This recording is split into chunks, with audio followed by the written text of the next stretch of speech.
네, 이 시각 K스탁 출발하겠습니다. 지금 시장에서 이슈가 되는 것들 전문가들과 같이 얘기해보는 시간이죠. 오늘 나오신 두 분의 전문가 소개해드리겠습니다. 교보증권의 윤여민 멘토 그리고 하이투자증권의 이화진 멘토가 나와 계십니다. 어서 오십시오. 첫 번째 이슈부터 저희 확인해 볼까요? 첫 번째 이슈 저희가 뽑은 게 2차 전지 앞에서 제가 계속해서 매기가 좋다라고 말씀드렸고 바이오와 관련돼서도 시장이 좀 반응이 괜찮거든요. 그래서 바이오와 2차 전지를 놓고 한번 전문가들과 얘기를 좀 해보겠습니다. 먼저 윤여민 FP가 지난번에 나오셨을 때 우리가 바이오 얘기를 조금 했었어요. 네. 그러면서 시장이 바이오가 움직이려면 셀트리온 그룹주가 좀 힘을 내줘야 된다라고 말씀하셨던 거 제가 기억하거든요. 네. 한번 바이오하고 2차 전지 같이 좀 둘러볼까요? 사실은 이제 최근에 좀 시장이 급락을 했을 때 그 급락 전에 좀 움직였던 어떻게 보면 섹터가 태조 이방원이었죠. 그래서 그 상황에서 사실 일반 업종 중에서 지금 이제 지난주 말부터 조금씩은 이제 좀 매수가 잡히고 있는 게 2차 전지가 아닐까 좀 생각을 하고 있고, 특히 오늘 이제 포스코 케미칼 같은 경우가 좀 신고가를 가면서 2차 전지 내에서도 양극재 쪽에서 어떤 선순환이 좀 빠르게 돌고 있는 상황인데요. 여기에 관해서 또 이제 이 셀트리온 그룹주들도 최근에 보게 되면 흐름이 상당히 좋다라고 좀 볼 수 있을 것 같습니다. 사실은 셀트리온 같은 경우 실적 관련된 부분에서도 제가 볼 때는 여러 가지 좀 뉴스들이 좀 나오고 있는 상황이고, 특히 셀트리온 헬스케어 같은 경우는 이제 그 SC 관련돼서 좀 램심 SC 관련돼서 좀 여러 가지 뉴스들이 나오고 있는 상황이기 때문에 이와 관련돼서 좀 코스닥에서 시가총액 상위 종목들 갖고 좀 엎치락뒤치락하는 모습이 좀 나오고 있습니다만, 네네. 일단 최근에 보게 되면 좀 일반 업종 중에서 2차 전지가 좀 가장 대장주로 올라서고 있는 모습이라고 볼 수 있을 것 같고, 제약바이오 같은 경우는 일단은 저가 매수에 대한 부분도 분명히 있습니다만 최근에 좀 시장 자체가 어떻게 보면 확실한 좀 어떤 실적이라든지 숫자를 좀 담보로 하는 상황이기 때문에 오히려 셀트리온 그룹주 같은 경우는 최근에 나온 어떤 3분기 실적에 대한 부분에 조금 반응을 하지 않나라고 좀 생각을 하고 있습니다. 네. 이화진 멘토는 어떻게 보세요? 일단 바이오 같은 경우는 네. 물론 어제도 이제 LG화학이 8천억 미국 이제 FDA 승인했던 신장암 치료제 관련 회사를 인수를 했고, 올해 초에 또 시젠이 또 관련된 진단 키트 미국 기업을 인수를 했습니다. 그만큼 이제 바이오 관련해서는 덩치는 조금 커질 수는 있을지언정 실제로 아직까지는 신약이나 이런 부분들이 그렇게 많이 나오지 않았다는 점. 국내 바이오 회사들 같은 경우는 그동안 계속 이제 라이센스 아웃을 통해 가지고 그런 흐름들이 지속되어 왔는데, 그만큼 우리나라 바이오에 대한 업종 자체는 어떻게 보면 외국인들은 그런 신약에 대한 개발에 대한 평가에 대한 부분이 좀 아직까지는 좀 미진한 부분이 크지 않았나 생각을 하고 있습니다. 물론 셀트리온 같은 경우야 이제 올해 초부터 실적이 꾸준하게 나왔고, 이런 바이오 시밀러 측면에서는 이제 수출이 이제 유럽이나 내년에는 실제로 북미 시장까지 더 큰 시장은 맞습니다만은 이제 전반적인 바이오 업종은 외국인 시각에서는 그렇게 생각하는 것 같고요. 그리고 2차 전지 같은 경우는 최근에 LG 에너지솔루션이 이제 도요타 회사와 이제 공급 협상을 계속 하고는 있습니다만은, 물론 최근에 이제 북미 쪽에서 이제 혼다와의 조인트 벤처를 이제 체결한 이유도 마찬가지다시피 그만큼 파나소닉과 같은 배터리 업체들보다는 일본 회사들이 결국에는 이제 국내 배터리 업체들을 이제 선호하는 만큼 그만큼 2차 전지의 시장은 계속 커지고 있다는 측면을 좀 봐야 될 것 같습니다. 그리고 최근에 이제 농기계 관련된 존디어 회사도 전기차 회사로 좀 변모하는 만큼 이제 그만큼 2차 전지에 대한 규모가 더 큰다는 측면에서 바이오보다는 좀 2차 전지가 조금 최근에 수급이 더 좋아지지 않나 그렇게 생각하고 있습니다. 바이오보다는 2차 전지가 수급상으로 훨씬 더 나아 보인다라는 말씀이시고, 앞서 이화진 멘토가 얘기하시면서 LG화학 얘기하셨단 말이죠. 어제 이제 장 마감 이후에 미국 기업에 대한 M&A 얘기가 나왔습니다. LG화학에 대한 얘기를 조금 더 들어가 보고 싶은데, 윤여민 멘토는 LG화학의 M&A 어떻게 평가하고 계십니까? 오늘 주가는 좀 내리거든요. 2.4% 정도 하락합니다.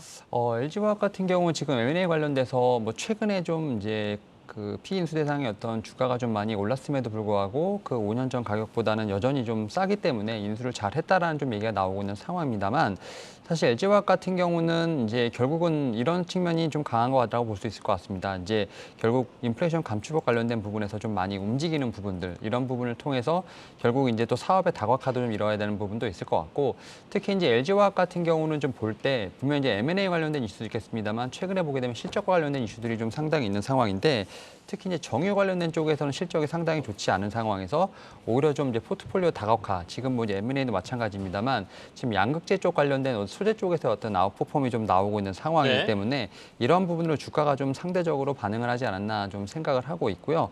다만 이제 말씀드렸던 것처럼 이제 이 LG화학 같은 경우는 제가 한번 말씀드렸는데 50만 원에서 약간 70만 원, 좀 크게 보면 50만 원에서 60만 원 정도의 어떤 박스권을 그리면서 계속 약간 횡보를 하는 모습이 좀 나오고 있는 상황이기 때문에 오히려 약간의 좀 매물 저항을 영향을 좀 받지 않았나라는 좀 차트상으로 좀 보인다라고 말씀드릴 수 있을 것 같고, 다만 이제 정유의 어떤 그런 이익에 대한 어떤 감소 부분을 좀 양극재로 좀 많이 커버를 하고 있고, 이런 부분들이 뭐 3분기, 4분기까지 좀 이어지게 된다고 하면 네네. 오히려 지금 컨센서스를 좀 하회한다 하더라도 최근에 2차 전지가 좀 상당히 강했던 부분들에 있어서 좀 높은 점수를 받을 수 있지 않을까 좀 생각을 하면서, 뭐 LG화학 같은 경우는 뭐 최근에 보게 된다면 뭐 70만 원 이상의 어떤 목표가들이 나오고 있는 상황이기 때문에 오히려 박스권 매매도 좋지만 좀 이제 좀 장기적으로 보유하시는 어떤 전략도 충분히 유효하지 않을까 생각하고 있습니다. 기승전 2차 전지네요. 저 LG화학 어제 M&A는 사실 바이오 쪽이어서 네. 바이오 쪽을 물어보려고 그랬는데 결국엔 LG화학 들어가가지고 다시 양극재로 가서 2차 전지 얘기하는 거 보면 그만큼 시장에서 2차 전지에 대해서 훨씬 더 관심을 네. 많이 갖고 있다는 얘기가 되겠죠. 네. 이화진 멘토께서는 어제 사실 물론 회사에서 낸 보도자료이기 때문에 연수하는 회사에 대한 평가가 좀 좋게들 보도가 된 걸로 보이는데, 나스닥에 상장된 회사고 그리고 실제로 항암제와 관련된 부분이 판매가 이루어지는 회사를 우리나라 기업으로서는 처음 샀다 뭐 이렇게들 표현을 하던데요. 인수한 회사가 좀 값어치가 있어 보이십니까? 어떻게 보이세요? 결국 이제 8천억을 인수했다는 것 자체가 일단은 하나의 의구심이 드는 건, 이제 우리가 이제 전 세계에 있는 글로벌 빅파마들이 인수하는 회사와 우리나라에 대한 바이오 회사들이 미국 회사를 인수하는 어떻게 보면 암묵적인 측면에서 과연 이게 신뢰성이 있는가에 대한 부분은 좀 있는 것 같습니다. 시너지에 대한 부분이 있을 것 같은데, 물론 바이오에 대한 회사 자체가 덩치가 커진다는 건 이제 긍정적인 모습은 있습니다만은, 네. 그동안 그런 인수를 통해 가지고 그동안 주가 측면에서 국내 이제 인수했던 회사들의 주가 추이를 봤을 때 그렇게 긍정적인 측면은 제가 봤을 때는 아직까지는 아니었지 않았나 좀 생각을 하고 있습니다. 그만큼 글로벌 빅파마들에 대한 브랜드 입지도도 그만큼 크다라고 좀 볼 수가 있는 상황이기 때문에, 네. 아무리 임상이 성공을 하고 풍목화가 돼서 시판에 나온다고 했을 때도 이제 실제로 매출로 크게 이어질 경우는 대부분 빅파마 위주로 브랜드가 나오기 때문에, 네네. 그런 측면에서는 아직까지 시장에서는 그런 인수 부분에 대해서는 조금 소극적인 부분이 아닌가 생각하고 있습니다. 알겠습니다. 바이오 쪽은 좀 더 지켜봐야 될 것 같다라는 의견이시네요. 아무래도 이제 회사를 키우는 데 있어서 M&A가 큰 성장 동력이 되죠. 미국 시장에 대한 진출이라든지 그쪽 제대로 알고 있는 회사를 하나 인수해서 또 적극적으로 들어가는 모습도 있기 때문에, 화학회사지만 바이오부터 시작해서 밑으로 가면 종자기업까지 LG화학이 가지고 있는 분야가 굉장히 많습니다. 그래서 2차 전지와 관련돼서도 연관이 있고 바이오와 관련돼서도 연관이 있고, 오늘 어차피 두 주제를 같이 얘기하고 있기 때문에 LG화학을 좀 살펴봤습니다. 자, 두 번째 이슈로 가겠습니다. 두 번째 이슈는 넷플릭스입니다. 넷플릭스가 결국에는 실적이 굉장히 좋았죠. 광고 모델을 이제 구독료에다 넣으면서 앞으로 이제 넷플릭스의 실적이 앞으로도 좋아질 거다 이런 얘기들이 나오고 있거든요. 넷플릭스가 좋아지니까 당연히 넷플릭스와 관련된 우리나라 컨텐츠 업체라든지 광고 관련 회사들의 오늘 주가가 좋은 편인데 같이 좀 얘기를 해보겠습니다. 윤여민 멘토 얘기 좀 해주시죠. 예, 일단은 사실은 이제 로블록스, 그다음에 넷플릭스, 어떻게 보면은 이제 작년부터 성장이 어떻게 보면 하나의 축을 좀 잃었던 어떤 종목들이 어떤 반등이 좀 나오고 있다라고 볼 수 있을 것 같고, 사실은 이제 뭐 3분기 구독자 수가 지금 뭐 급증했다는 소식이 들면서 어쨌든 그 상황에서 좀 주가 자체가 좀 상당히 반등을 했는데, 결국 넷플릭스가 좀 이렇게 반등을 한 이유는 결국은 이제 K 컨텐츠 관련된 부분에 좀 힘이 컸다라고 좀 얘기가 나오고 있고, 사실 현재 최근에 보게 되면 이제 성장주에 대한 부분들 상당히 어떻게 보면은 좀 불리한 환경이 좀 매크로 환경이 좀 펼쳐지고 있는 상황입니다만, 컨텐츠 같은 경우는 좀 꾸준히 제가 볼 때 성장을 하고 있다라고 볼 수 있을 것 같습니다. 특히 이제 이런 측면에서 봤을 때 결국 이런 부분을 어떻게 좀 요금화하고 좀 프리미엄을 덧붙이느냐가 어떻게 보면 하나의 키가 아닐까 좀 생각을 하고 있는데, 앞에서 말씀하셨던 뭐 광고도 있겠습니다만 이제 최근에 보게 되면 이제 프로필 이전 관련된 어떤 그런 부분도 지금 얘기가 나오고 있는 상황이죠. 어떻게 보면 계정 공유를 좀 어느 정도 차단을 하면서 결국은 이제 가입을 좀 많이 유도하는 뭐 그러한 정책까지도 나오고 있는 상황이기 때문에, 그러한 측면에서 컨텐츠의 질이 좀 더 높아진다고 한다면 가입에 대한 부분들, 특히 이제 또 이런 프로필 이전에 관련된 부분들이 좀 개선된다고 하면 충분히 더욱더 업사이드가 좀 있지 않을까 좀 생각을 합니다만, 그럼에도 불구하고 이제 작년에 좀 상승세가 많이 나왔고 또 하락이 또 깊었던 만큼 네. 저는 뭐 저가 매수에 대한 부분도 있겠습니다만 좀 이러한 상황을 지켜봐야 되지 않을까 좀 생각을 하면서, 일단 오늘 같은 경우는 관련된 종목들이 좀 상당히 강하게 오르고 있습니다만 여전히 바닥권이기 때문에 저는 조금만 더 좀 지켜보면서 어떤 이런 추이라든지 좀 뉴스를 좀 팔로우하는 게 좀 좋지 않을까라는 좀 생각을 하고 있습니다. 실제로 이제 투자자분들 의문이 드실 수 있죠. 넷플릭스 실적 좋은 건 알겠어. 넷플릭스 실적 좋다고 넷플릭스에 컨텐츠 공급하는 회사들이 다 좋아지는 거야? 라는 의문이 있을 수 있습니다. 이화진 멘토께서는 어떻게 보고 계십니까? 오늘 강세 보이는 회사들 있잖아요. 일단은 가장 직접적인 이제 소외는 이제 광고형 요금제를 통해 가지고 이제 네. 나스미디어가 입찰을 해서 이제 단독 선정이 됐습니다. 이게 글로벌 파트너사가 이제 마이크로소프트인데 이제 나스미디어를 통해 가지고 이제 향후 광고를 이제 진행할 것으로 보이고 있는데 나스미디어 같은 경우는 이제 네이버나 이제 유튜브 쪽으로 인해서 이제 매출 비중이 좀 큰 현재 회사인데 물론 지금 이제 여러 이제 HBO 같은 경우도 이런 광고 요금제를 하고 있고 국내 OTT 역시도 향후 넷플릭스의 동향에 따라서 추후에 할 가능성이 높다라고 본다고 하게 되면은 그렇다면 나스미디어 같은 경우는 전반적으로 이런 매출 비중 자체가 추후에 물론 이 회사가 KT가 지분이 많은 회사이긴 하지만은 네. 다양한 뭐 스튜디오 드래곤이나 이제 TV과 같은 부분들도 추가적인 수요가 나올 수 있다는 측면에서 긍정적으로 보일 수가 있고 뭐 넷플릭스 같은 경우도 만약에 광고형 요금제를 통해서 광고 수입이 크게 나오게 된다면은 국내 이제 콘텐츠 제작사들에게도 이런 텐트폴과 같은 대형 제작사를 또 수요가 크게 나올 수 있다는 측면에서는 전반적인 측면에서 좀 긍정적으로 봐야 되지 않을까 좀 그렇게 생각하고 있습니다. 일단은 당장 넷플릭스가 광고 모델을 내놓는다 그러면 국내 광고 대행을 할 수 있는 나스미디어가 수혜다라는 건 직접적인 연관이 있고 넷플릭스가 좋아진다라고 하면 컨텐츠 업체들도 관심 가질 만하다라는 얘기신데 오늘 이제 오르는 회사들이 에이스토리, 키스트, 스튜디오 드래곤 뭐 이런 회사들인데요. 그중에서도 우리가 탑픽을 좀 뽑아볼 필요는 있겠습니다. 윤여민 멘토께서는 만약에 우리가 컨텐츠 업체에 지금 주목을 한다 그러면 어떤 회사가 좀 좋아 보이십니까? 사실은 이제 세 종목 다 어떻게 보면 좀 반등이 좀 강하게 나오고 있는 상황인데 지금 아직까지 좀 컨텐츠 관련돼서는 저는 이제 마음을 좀 정하지는 못한 상황입니다. 근데 이제 보게 된다고 하면 지금 아침에 좀 급등 출발을 하고 좀 음봉을 좀 많이 그리면서 다시 내려오는 부분이 있기 때문에 결국 이제 이 뉴스플로우에 따라서 좀 차트가 좀 움직였다가 다시 한번 이제 말씀하셨던 것처럼 냉정하게 좀 생각을 하는 거죠. 과연 이제 이러한 부분에서 얼마큼 이제 좀 매출로서 다시 연결되는가 이런 좀 네네. 계산을 하다 보니까 결국은 이제 좀 어떻게 보면 좀 다시 한번 차익 실현이 나오지 않나 좀 생각을 하고 있고 지금 들어갈 시점은 아니다라고 보고 계시네요. 네, 저는 그래서 굳이 안 고르셔도 됩니다. 지금 네. 만약에 투자를 할 시점이 아니라는데 굳이 탑픽을 고를 필요는 없지 않습니까? 네. 윤여민 FP는 오늘의 급등은 넷플릭스가 실적이 좋으니까 뭐 반대급부로 나오는 현상이다 이렇게 보고 계시는 거고 굳이 지금 시기에 컨텐츠 업체는 투자하고 싶지 않다라는 의견이신 거죠? 네, 맞습니다. 이화진 멘토는 어떻게 생각하세요? 그나마 조금 본다고 하게 되면 네. 에이스토리를 조금 봐야 되지 않을까 생각을 하고 있고 네. 물론 다른 스튜디오 드래곤이나 이제 다른 제작사 같은 경우는 워낙 이제 다른 OTT에도 이제 공급을 하고 있는 상황이고 이제 에이스토리 같은 경우는 이제 내년 봄에 이제 무당이라는 텐트폴 이제 500억짜리 제작 드라마가 일단 나오고 있습니다.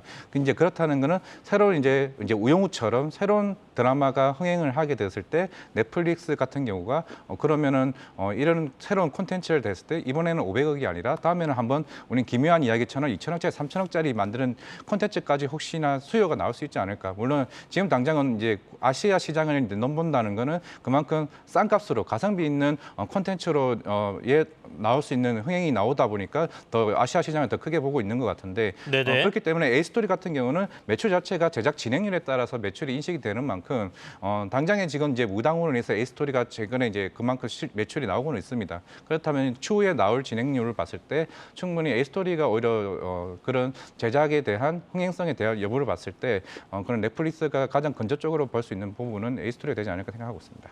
확실히 여러 작품으로 우리나라 컨텐츠 업체의 경쟁력은 해외에 보여주고 있습니다. 이게 이제 앞으로 협상력까지도 끌어올려야 되는 부분일 테고요.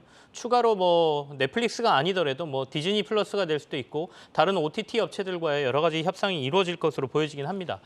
그러면 두 분은 나스미디어는 관심 가져도 될까요? 어떻게 보세요? 윤여민 멘토 어떻게 보십니까? 지금 보게 되면 이제 말씀하셨던 것처럼 나스미디어 같은 경우는 최근에 어떤 이러한 좀 뉴스로 좀 많이 네. 올랐다라고 볼 수 있을 것 같고 오히려 저는 이제 이런 종목 같은 경우는 좀 이제 돌파 매매를 하시는 분들이거나 혹은 이제 보유하신 분들에게는 지금 매도를 해야 하는 시점이 아닐까 좀 생각을 하고 있습니다. 특히 오늘 같은 경우 좀 신고가 흐름이 좀 나오고 있는 상황이기 때문에 오히려 신규로 좀 매수를 하시기보다는 앞서 말씀드렸던 것처럼 이제 기존의 보유자분들의 어떤 매도 영역이 아닐까 좀 생각을 하고 있고 혹시나 좀 트레이딩 영역을 좀 가지신 분들 같은 경우는 뭐 주봉상 지금 매물대를 돌파하고 있는 부분이 있기 때문에 오히려 좀 트레이딩 관점으로 보시게 된다면 돌파 매매를 하시는 분들에게는 좀 더 어울리지 않을까 생각을 하면서 뭐 신규 매수 같은 경우는 저는 조금 자제를 하시는 게 어떨까 생각하고 있습니다. 나스미디어도 지금 신규 매매하기에는 조금 구간상 모양이 별로 안 좋다라는 말씀이시고 이화진 멘토도 비슷하십니까 의견이? 일단 뉴스적인 부분은 일단 선반영 됐다는 부분은 이제 인정하는 부분이긴 하지만은 결국에는 넷플릭스를 통해서 그동안 주가가 올랐다면은 네. 이제 2차적인 성장을 하기 위해서는 뭐 디즈니 플러스나 이제 국내에 있는 OTT 업체들도 오히려 좀 똑같이 광고 요금제로 바뀔래라는 흐름이 같이 진행이 된다 그러면은 물론 어느 정도 다시 한번 주가가 조정을 받았을 때 그때부터는 다음부터는 2차에 대한 추가 상승이 한번 있지 않을까 생각은 하고 있습니다.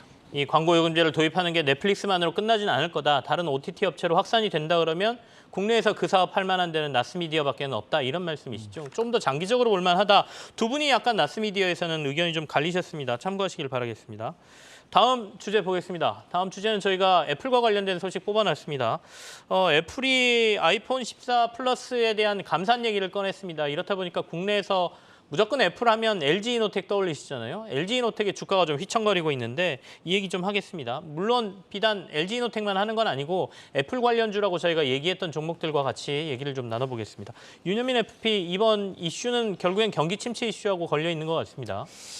일단은 이제 말씀하셨던 것처럼 이제 아이폰 관련된 뉴스가 좀 나왔지요. 특히 이제 플러스 관련된 아이폰 14 플러스 관련된 얘기가 좀 나오면서 이제 앵커님께서 말씀하셨던 것처럼 이제 경기에 대한 어떤 침체 관련된 것과 좀 같이 좀 연관이 되지 않나 좀 생각을 하고 있는데 아이폰 14 플러스 같은 경우는 제가 볼 때는 이제 맥스, 그러니까 프로 맥스보다는 좀 모델이 저렴하고 또 이제 이러한 측면에서 봤을 때 오히려 이 증산에 관련된 부분들이 오히려 이제 아이폰 14 프로로 좀 집중되는 것이 아니냐 뭐 이런 뉴스도 있겠습니다만 당장 시장에서 받아들이는 것은 일단은 좀 시장에 봤을 때 좀 기종에 대한 수요가 예상만큼 뜨겁지 않다라는 어떤 이런 측면으로 인해서 제가 볼 때는 조금 하락세가 나오고 있지 않나라고 좀 생각이 들고 있고요. 이런 상황에서 좀 관련주로 엮여 있는 뭐 LG 이노텍이라든지 뭐 BH 같은 종목들 같은 경우가 지금 최근에 조정이 나오고 있습니다만 이제 3분기 실적이라든지 향후의 어떤 성장세를 본다고 하면 오히려 지금의 어떤 좀 하락 같은 경우는 좀 매수의 기회로 봐도 되지 않냐 어떤 그런 의견도 좀 있다라고 말씀드릴 수 있을 것 같습니다. 특히 이제 BH 같은 경우는 제가 여러 번 좀 말씀을 드렸었는데 일단은 이제 뭐 아이폰 관련된 부분도 분명히 있습니다만 최근에 보게 된다고 하면 이제 뭐 하이엔드 스마트폰뿐 아니라 좀 태블릿, 노트북에도 좀 들어가 있는 어떤 FC BGA 관련돼서 분명히 좀 성장세가 나타내고 있는 부분이 있기 때문에 오히려 이런 측면에서 봤을 때 오히려 조금 보유하고 계시지 않으신 분들 같은 경우는 지금 저점을 좀 잡는다고 하면 충분히 좀 신규 매수로 봐도 되지 않을까라는 좀 생각을 하면서 아이폰 관련된 어떤 이슈들 같은 경우는 뭐 계속해서 나오지 않을까라는 생각을 하고 있습니다만 뭐 초도물량 9천만 대 같은 경우는 충분히 올해 소화할 수 있지 않을까라는 좀 생각을 하면서 오히려 저는 이제 좀 매수의 관점으로 봐도 되지 않을까 생각을 하고 있습니다. LG이노텍, BH 둘 다 지금 정도의 가격이라면 여기서 조금 접근하는 것도 괜찮겠다는 의견을 주셨습니다. 이화진 멘토는 어떻게 보십니까? 이제 아이폰 14로 인해서 어느 정도 조정이 나왔습니다만은 이제 결국 새롭게 나올 이제 VR 내년 상반기에 나올 VR 기기에 대한 애플에 대한 카메라 모듈 쪽에 있는 부분들이 조금 새롭게 또 시간이 다가올수록 새로운 매수 모멘텀은 될 가능성이 일단 높을 것으로 일단 보이고 있습니다.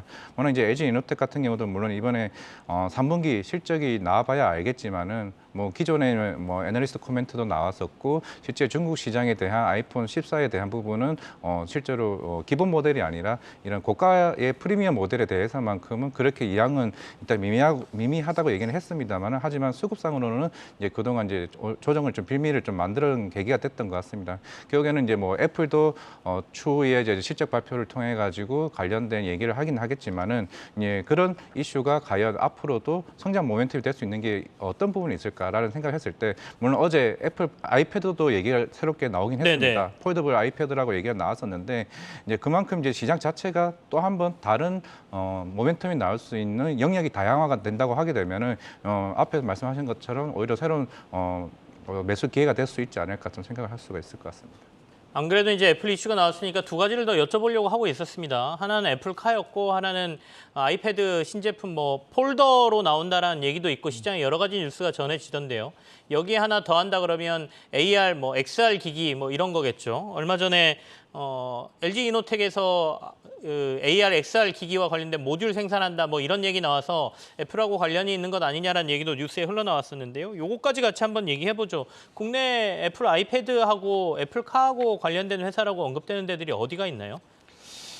일단은 애플카 관련돼서는 좀 많이 좀 움직였던 종목들이 좀 있는데 지금 그와 관련돼서 저는 일단은 좀 애플카 관련돼서는 조금 체크를 해봐야 되지 않을까 좀 생각을 하고 있습니다. 뭐 이제 네네. 화면에 나옵니다만 3기 같은 종목들은 이제 센트럴 모터 같은 종목들이 움직이고 있습니다만 아직까지 윤곽이 뭐 100% 드러났다고 보기엔 좀 쉽지 않은 상황이라고 볼 수 있을 것 같습니다. 특히 이제 최근에 6월에 지금 이제 그 차량 인포테인먼트 시스템이 좀 공개가 되긴 했습니다만 지금 2025년 정도를 지금 제가 볼 때는 목표로 하는 부분이 있기 때문에 이와 관련해서 애플카드에 좀 상당히 좀 관련된 종목들이 좀 빠르게 움직였고 좀 시세를 빠르게 반납을 했기 때문에 애플카는 분명히 이제 애플의 좀 미래가 될 수 있고 하나의 축이 될 수 있겠습니다만 관련된 종목들에 대해서는 조금 아직은 좀 이르지 않나라는 좀 생각이 들고 있고요. 다만 이제 저는 애플카보다는 이제 AR, VR 쪽 어떤 메타버스 시장에 좀 더 좀 빠르게 개화를 하지 않을까라는 좀 생각을 하고 있는데 최근에 보게 된다고 하면 지금 그 애플이 AR 글라스 관련돼서 좀 내놓을 것이라는 좀 예상이 있고 이와 관련돼서 스펙에서 상당히 좀 많은 관심이 좀 있었습니다. 이와 관련돼서 물론 이제 메타라든지 MS가 좀 먼저 선점하고 있는 시장입니다만 결국 이 시장을 지금 애플이 비집고 들어간다는 것 자체는 결국 이제 메타버스가 또 하나의 좀 미래 먹거리가 아닐까라는 좀 생각을 하고 있습니다. 그러한 측면에서 제가 볼 때는 메타버스 관련된 쪽에서의 어떤 모멘텀이 먼저 나오지 않을까라는 좀 생각을 하고 있고 이와 관련돼서 좀 2023년 내년 정도쯤에 아마 출시가 예상되는 부분이 있기 때문에 이와 관련된 종목들을 먼저 조금은 챙겨보는 게 어떨까라고 좀 생각하고 있습니다. 동일한 이슈에 대해서 이화진 멘토께서는 어떻게 보고 계세요? 항상 애플 관련해서는 이제 대만의 TF 인터내셔널의 거밍츠 이제 유명한 거밍츠 이제 애널리스트가 항상 얘기를 하는 게 물론 폴더블 관련해서는 2024년, 25년 얘기를 계속 꾸준하게 이제 해왔던 것 같습니다. 그렇다면 이제 수혜를 본다고 그러면은 최근에 인적 분할로 상장했던 뭐 파이넴텍이나 아니면은 이제 BH나 이제 그런 세경 하이테크 같은 부분이 조금 이슈가 될 것 같은데 최근에 뭐 미중 갈등 뭐 이슈로 인해서 이제 중국 쪽 관련된 폴더블 업체를 선호할 것 같지는 않습니다. 그만큼 중국인은 이제 샤오미나 관련된 중국 폴더블 자체 내에서는 그만큼 흥행을 하지 않았기 때문에 결국에는 폴더블 아이패드 같은 경우는 우리가 이제 갤럭시 이제 폴드 4나 이런 새롭게 나오게 되면서 네. 그동안 듀얼 힌지에서 싱글 힌지로 이번에 변경이 됐었거든요. 그렇다면 아이패드로 나온다. 그렇게 되면 힌지를 더 많이 사용할 수 있는 상황이기 때문에 그만큼 단가 이슈도 있다라고 가정을 한다게 되면은 만약 국내 폴더블 관련 업체들이 수혜를 받는다 그러게 되면 충분히 가격 자체가 달라질 수 있다는 측면에서는 폴더블 좀 관련해서는 이제 KH바텍이나 파이낸텍 좀 관심을 좀 둘 필요가 있을 것 같고 뭐 애플카 같은 경우는 최근에도 퍽스콘에서도 세미나에서 그런 얘기를 했던 것 같습니다. 저기 결국에는 우리 회사는 전기차 OEM 회사로 거듭날 거라고 얘기를 했던 만큼 향후 이제 그런 애플카 관련해서 조금 시장에 대해서 좀 이슈가 될 것 같고 그렇다 치면은 결국 애플이 원하는 거는 이제 VR이나 AR을 결합을 시킨 미래 모빌리티 업체로 거듭날 것으로 보이고 있기 때문에 결국 애플카 자체도 물론 아직은 시간이 걸릴 수는 있겠지만 네네. 실제로 그런 자율주행 관련해서 실제로 테스트를 하고 있는 상황인 만큼 생각보다 어떻게 보면 빨리 이루어질 수 있는 부분이 되지 않을까라고 생각을 할 수가 있을 것 같습니다. 알겠습니다. 이게 시간상의 순서로 보면 VR이 먼저죠. 그러니까 VR은 내년도에 이제 제품을 내놓겠다라고 하고 있고요. 그다음에 아이패드를 접는 거 이제 폴더블 아이패드는 2024년 그리고 애플카가 2025년 이렇게 전망이 되거든요. 그러니까 시점상으로 놓고 뭐가 먼저인지를 보는 것도 관련주들을 보는 것도 필요해 보입니다. 너무 미래를 지금 시장에 반영하기에는 시장 주변이 너무 혼란스러워서 잠깐 반영됐다가 또 쑥 빠지거나 뭐 이런 경우가 많기 때문에 물론 주식이라는 게 미래의 어떤 성장 동력을 먹고 사는 시장이긴 합니다만 그런 불안감도 저희가 좀 고려를 해야 되겠죠. 자, 다음 이슈로 넘어가겠습니다. 다음은 카카오 이슈입니다. 카카오에서 대규모 먹통 사태가 나오고 난 이후에 오늘 여러 가지 책임을 지고 남궁훈 대표가 사퇴하겠다 뭐 이런 얘기를 했습니다. 여러 가지 얘기가 있더군요. 물론 뭐 남아서 사태를 수습하는 것까지는 하겠다라고 얘기는 했습니다만 그 전에 이미 스톡옵션도 다 행사하고 다는 아니죠. 일부 행사에서 챙길 건 다 챙기고 사고 터지니까 도망간다. 뭐 이렇게 비난하시는 분들도 있던데요. 어쨌든 이 이슈 카카오 전반적으로 저희가 어떻게 봐야 될지 얘기를 좀 하겠습니다. 윤여민 멘토 얘기 좀 해주시죠. 예, 사실 이제 이 남궁훈 대표가 어떻게 보면은 이제 최근에 뭐 지난 3월에 좀 이제 취임을 하면서 사실은 이제 예전 내정자였죠. 지금 류영준 전 카카오페이 대표가 좀 스톡옵션 관련돼서 좀 무리를 일으켰기 때문에 그때 당시 어떻게 보면 이제 구원 등판했다 보시면 될 것 같고 특히 이제 카카오 주가에 대한 어떤 선언을 했었죠. 15만 원 전까지 이제 뭐 최저임금까지 받겠다라는 이런 얘기도 좀 했었고요. 특히 이제 경영 쇄신부터 시작해서 여러 가지 좀 이런 어떤 쇄신안을 좀 발표를 했었습니다만 그런 측면에서 봤을 때 이번 사태는 좀 상당히 안타깝다. 안타까운 게 아닌가라는 좀 생각을 하고 있고, 특히 이제 이런 그 카카오 먹통과 관련돼서 지금 정부가 좀 개입이 되고 있고, 지금 결국 이제 책임론에 대한 부분들이 좀 상당히 올라올 것으로 보이고 있는데, 이러한 측면에서 아직까지는 좀 100% 나온 것은 없습니다. 일단은 뭐 최근에 보게 된다면 뭐 3일 정도 연장하는 어떤 그러한 측면에서 일단은 조금씩은 좀 대책안을 좀 내놓고 있는 상황인데, 내부적으로는 아직까지 좀 정리가 되지 않다라고 좀 볼 수 있을 것 같고, 지금 사퇴한 이후에 뭐 허은택 지금 단독 대표 체제로 운영될 것으로 보고 있습니다만, 결국 이제 이 SK CNC와의 어떤 이러한 좀 협상에 관련된 부분들, 이제 보상안에 대한 협상도 분명히 해야 될 것으로 보이고 있고, 카카오 같은 경우는 사실은 지금 보게 된다면 거의 이제 그룹주 전체 자체가 최고점 대비해서 70에서 80% 이상 좀 조정을 받았기 때문에, 이런 측면에서 분명히 좀 강력한 쇄신안이 좀 필요하지 않을까라는 좀 생각을 하고 있습니다. 그래서 오늘의 반등 같은 경우는 지금 대표이사의 어떤 책임에 관련된 부분으로서 좀 약간 반등이 들어오고 있고, 외국인의 매수가 조금은 좀 들어오고 있습니다만, 아직까지 제가 볼 때는 뭐 바닥을 논하기는 좀 상당히 쉽지 않은 상황이라 볼 수 있을 것 같고, 이번 사태를 좀 어떻게 잘 넘기느냐가 제가 볼 때는 주가에 좀 상당히 큰 분수령이 되지 않을까 좀 생각은 하고 있습니다. 이화진 멘토는 어떻게 보고 계십니까?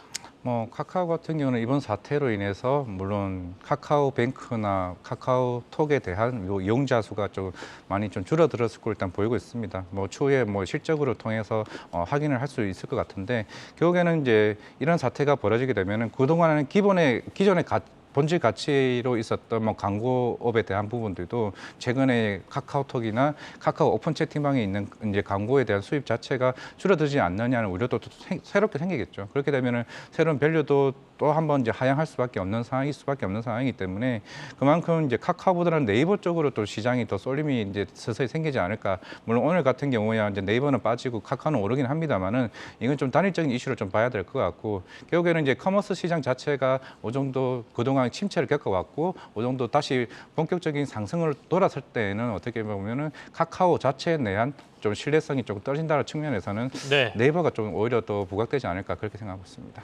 카카오는 주가가 여기서 바닥을 다지고 좀 반등할 수 있을까요? 아니면 흔히 저희가 얘기하는 것처럼 지하실이 더 남아있다고 봐야 되나요? 윤여민 FP 어떻게 보세요? 일단은 이제 카카오 그룹주는 제가 볼 때는 좀 수급에 대한 이슈가 좀 더 크지 않을까 좀 생각을 하고 있고, 지금 나온 악재는 거의 다 나왔다고 좀 생각을 하고 있는데, 지금 최근에 보게 된다고 하면 지금 외국인과 기관이 계속해서 좀 매도를 하고 있는 상황이 좀 이런 하락을 좀 더 부추기는 부분이 아닌가 생각을 하고 있습니다. 특히 이제 6만 원을 좀 깨고 내려왔을 때 좀 개인 투자분들 같은 경우는 저가 매수를 상당히 많이 했었더라고 좀 생각이 드는데, 오히려 지금 5만 원 선까지 좀 위협받고 있는 상황이기 때문에, 물론 이제 한 3일 전에 그러니까 어제도 지금 4만 원대를 좀 갔다 온 상황이기 때문에 지금 5만 원에 대한 어떤 강력한 지지가 좀 돼야 되는 부분이 있겠습니다만, 아직까지 저는 안심할 수는 없는 상황이라 볼 수 있을 것 같고, 저는 일단은 4만 7천 원 정도까지는 좀 열어놔야 되는 상황이 아닌가 좀 생각을 하면서, 이번에 좀 사태를 좀 계기로 해서 좀 반등이 나왔으면 좋겠습니다만, 그래도 여전히 좀 하방에 대한 부분은 좀 어느 정도 열어놔야 되지 않을까 생각은 하고 있습니다. 알겠습니다. 다음 이슈로 넘어가겠습니다. 다음 이슈 보실까요? 저희가 뽑아놓은 거는 AD 테크놀로지 자율주행 칩 설계 수주가 부각되면서 주가가 좀 변동성이 굉장히 커졌습니다. 자율주행과 관련된 관련 회사들이 많죠. 그중에서도 오늘 좀 변동성이 크기 때문에 이 이슈를 좀 뽑았는데요. 이화진 멘토부터 좀 얘기 진행해 주시겠습니까? 뭐 이제 내년에 이제 레벨 4 관련해서 이제 반도체 자율주행 관련해서 이제 우리나라 정부 측에서도 이제 빠르게 진행하고 있고, 실제로 독일 같은 경우도 벤츠가 내년부터는 이제 레벨 3 신차가 나오는 만큼 빠른 속도로 지금 자율주행 관련해서 이슈가 나오고 있는 것 같습니다. 제가 오늘 올랐던 이슈는 독일 이제 반도체 기업인 비딘티스와의 좀 같이 협약 관계에 대해서 좀 강세를 보이고 있는데, 결국에 지금 삼성전자 라인으로 통해 가지고 5나노 2025년부터 이제 양산할 돌입을 할 것으로 보이고 있습니다. 결국 2025년이라는 거는 내년 레벨 3, 내후년에는 레벨 4를 어느 정도 감안을 하고 지금 어느 정도 준비 착수를 가고 있는 상황인데, 그만큼 이제 AD 테크놀로지 같은 경우는 이미 7나노부터 삼성전자와의 꾸준하게 계속 파트너사로 계속 공급을 하고 있었던 상황이기 때문에, 이번에 5나노 양산까지 같이 들어가게 된다고 하게 되면은 추후에도 새로운 다양한 제품군을 통해 가지고 양산이 나오면 실적적인 측면에서도 좀 긍정적이지 않을까, 그렇게 생각하고 있습니다. 알겠습니다.